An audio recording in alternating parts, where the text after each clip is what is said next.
दिन भर रक्षा चलाना, फरागत में बांसुरी की मीठी आवाज से लोगों का दिल बहलाना।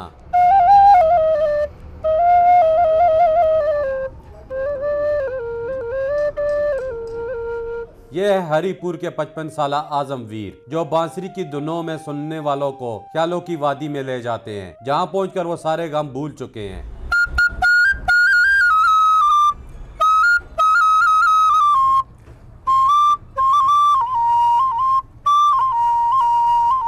बुजुर्ग बचपन से ही बांसुरी बजाने में उस्ताद है।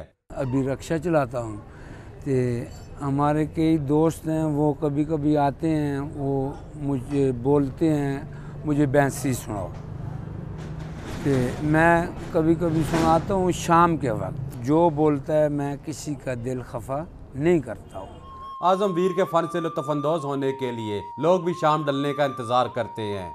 हमें बहुत पसंद है और हम कोशिश करते हैं कि जहाँ कहीं किसी स्टाफ पे हमें मिल जाएं या नज़र आए तो हम ज़रूर इनके साथ सफ़र करते हैं। बांसुरी बहुत ज़बरदस्त प्यारी बजाती है, तो ये इनकी बांसुरी के लिए हम लोगों सब की कोशिश होती है कि इनके साथ बैठें, सफ़र करें, उनसे इनकी बांसुरी सुन के तो इनसे हम बहुत महसूस होते हैं। आजमवीर ने बांसुरी बजाना किसी से सीखा नहीं, लेकिन गम हो या खुशी, ये बांसुरी के जरिए अपने जज्बात का इज़हार करते हैं। बुजुर्ग के फन की यूं तो कोई मिसाल नहीं मिलती, लेकिन उनके शौक को परवान चढ़ाने के लिए हुकूमत मौके फराहम करे तो ये भी पाकिस्तान का नाम रोशन कर सकते हैं। यावर अब्बास, डॉन न्यूज़, हरिपुर।